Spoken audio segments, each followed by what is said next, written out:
Hello friends, Saravana from ரெடிஸ். இன்றைக்கி பார்த்தீங்கன்னா அந்த ஆக்டிவா டியோவில் BS6 மாடல் பார்த்தீங்கன்னா எல்லா வண்டிக்குமே இந்த ஸ்டாண்டு ப்ராப்ளம் இருக்குது. ஸ்டாண்டு ப்ராப்ளத்தை பாருங்கள்.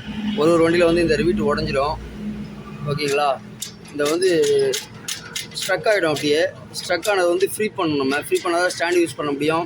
இல்லைனா இந்த ரிவீட் உடஞ்சாலும் அடுத்தது பார்த்திங்கன்னா நம்ம கேஸ் மாற்ற வேண்டியது வரும். அதாவது கம்பெனிக்கெலாம் கொண்டு போனால் கேஸ் மாற்றணுன்னுவாங்க. திருப்பி கேஸ் மாற்றினாலும் திருப்பி ஜாம் ஆச்சு திருப்பி உடையும். அந்த வேலைலாம் தேவையில்லை நம்மளுக்கு. இதுக்கு பதில் ஒரு கிளாம் ஒன்று ரெடி பண்ணிட்டு இந்த ஸ்டாண்டை ஃப்ரீ பண்ணி போகிறோம். அதான் இன்றைக்கி வீடியோ. இதில் பார்த்திங்கன்னா ஒரு 10 வோல்ட்ஸ் போட வேண்டியது வரும். இதை எப்படி சொல்கிறது, ஸ்டாண்டை வந்து இதை வந்து கழட்டி இன்ஜின் கேஸ் வச்சுருவாங்க. கழட்டு சொல்லிட்டு ஏன்னா நம்ம 7 வோல்ட்ஸ் போட்டோம்னா உள்ளே இருக்க ரெஸ்ட்டெல்லாம் வந்து கொஞ்சம் ஃப்ரீ பண்ணி எடுத்துடலாம். இந்த வண்டியில் பார்த்தீங்கன்னா ரிவீட் நல்லா இருக்குனால இது கிளாம்ப் ரெடி பண்ண தெரியல. ஸ்டாண்டு மட்டும் ஃப்ரீ பண்ணால் போதும்.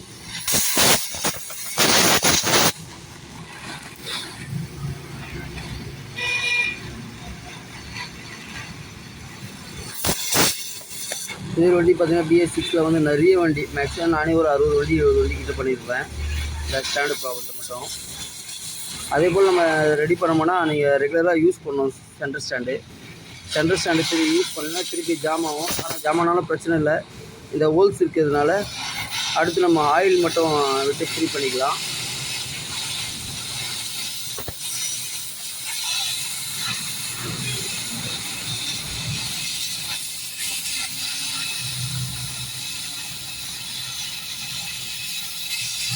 ஹோல்ஸ் போட்டாச்சு ஃபுல்லாக. இதுக்கப்புறம் ஃபுல்லாக ஹீட் பண்ணலாம்.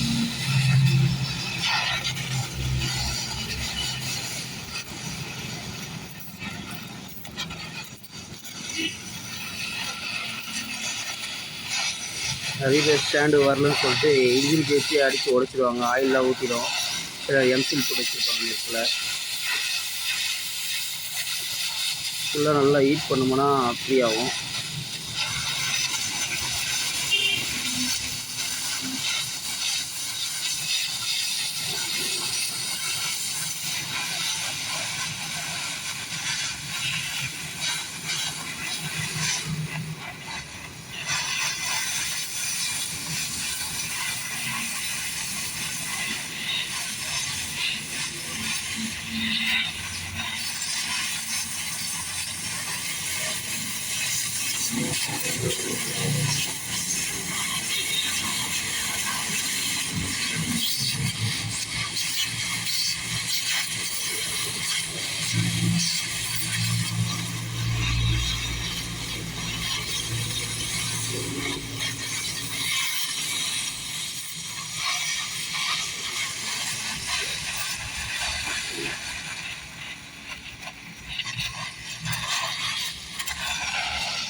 ஃபுல்லாக ஹீட் பண்ணிட்டு இதை கேஸ்டிங் சோடா கலந்த தண்ணி இது, அதை போட்டு இது பண்ணோம்னா உள்ளே இருக்க ரெஸ்ட்டெல்லாம் அடிச்சுட்டு வந்துடும்.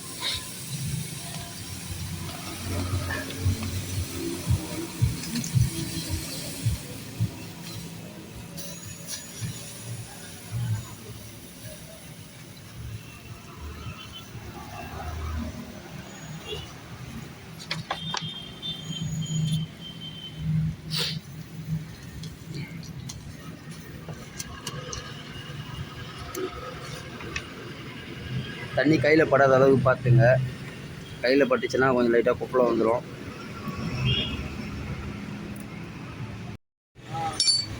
இது சொல்ல கரெக்டாக இருந்து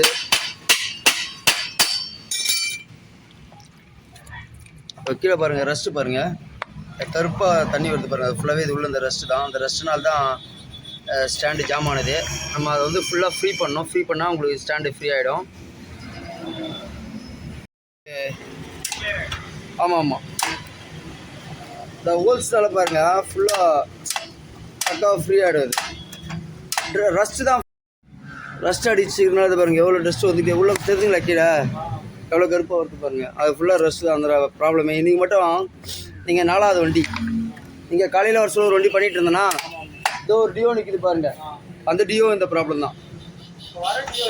அதான் அதாவது BS6 BX4 இந்த மாடலுக்கு தேவை எல்லா வண்டியிலுமே இந்த ஸ்டாண்டு ப்ராப்ளம் நிறைய வருது. நிறைய பேர் தட்டி இன்ஜின் கேஸை உடச்சிடுவாங்க. ஏன் நானே ஃபஸ்ட்டு ஒரு வாட்டி இன்ஜின் கேஸை உடச்சிருக்கேன். அதனால கஸ்டமர்கிட்ட கேட்டேன். ஆனால் இன்ஜின் பெட்டில் வருதுண்ணா எப்படின்னாண்ணா தட்டுப்பா பார்த்துக்கலாம் அப்படின்னாரு அவர். தட்டினா டப்புன்னு இன்ஜின் ஆயில் ஊற்றுது போலன்னு. சரி விடு, நான் எதுவுமே கம்பெனியில் பார்த்துக்கிறேன் ஃபஸ்ட் டைம். அதுக்கப்புறம் தான் சரி இப்படி பண்ணால் தான் வேலை நடக்கும் அப்படின்னு சொல்லிட்டு இப்படி பண்ணேன். நீங்கள் ரெகுலராக ஸ்டாண்டு மட்டும் யூஸ் பண்ணுங்கள், கரெக்டாக இருக்கும். இந்த ஒரு வண்டியில் தான் இந்த ப்ராப்ளம். அதே போல் இந்த வண்டியில் சைலன்சர் ப்ராப்ளமும் நிறைய வருது. நிறைய வண்டியில் சைலன்சர் போல்ட்டு கட் ஆகிடும், சைலன்சர் கட் ஆகிடும்.